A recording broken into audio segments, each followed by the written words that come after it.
L'ogre sans cœur.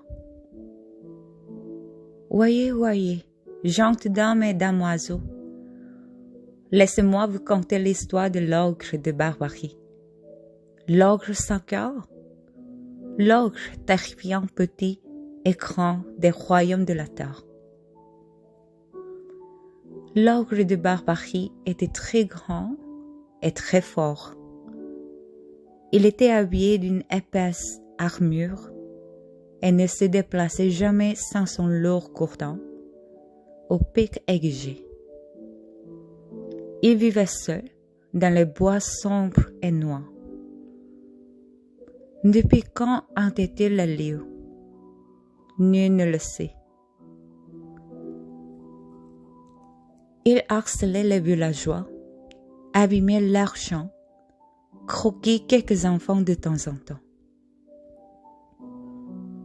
Il détruisait des forteresses, malmenait le roi et seigneur, faisait régner un climat de peur.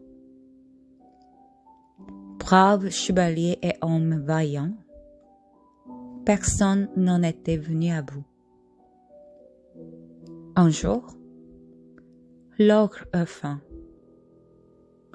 Il n'était pas loin du royaume d'Agapé et aperçut une jeune enfant en train de jouer dans la cour du château. C'était la fille du roi, la princesse d'Agapé.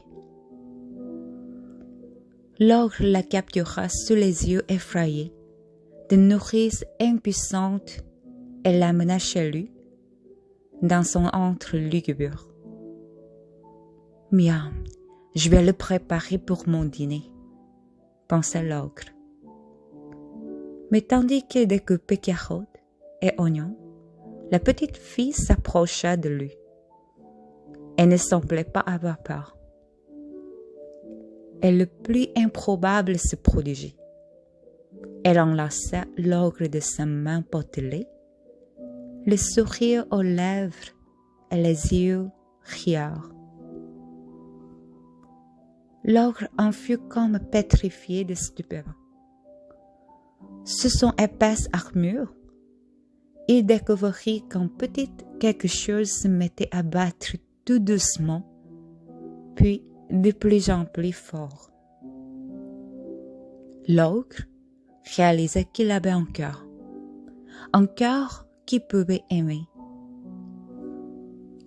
Il lui était impossible de manger la petite fille maintenant, et il avait peur de la rendre au roi. Que lui arriverait-il?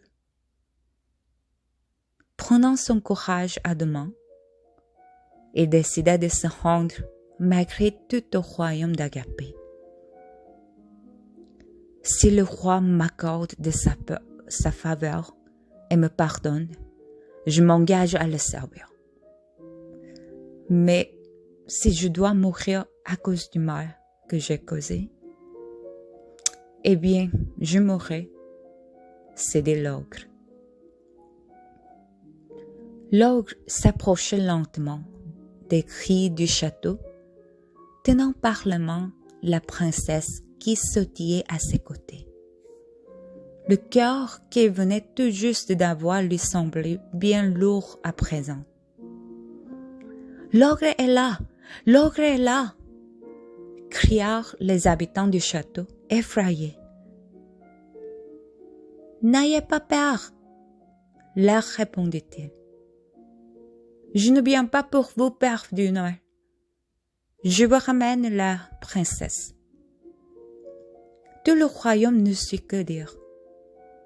L'ogre était-il dans son état normal?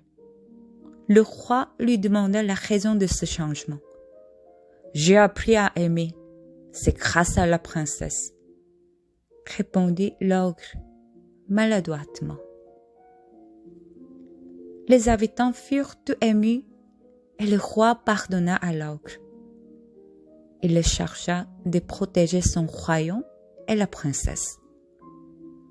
L'ogre lui en fut pour toujours reconnaissant et son cœur, depuis ce jour, ne cessa jamais de battre et d'aimer.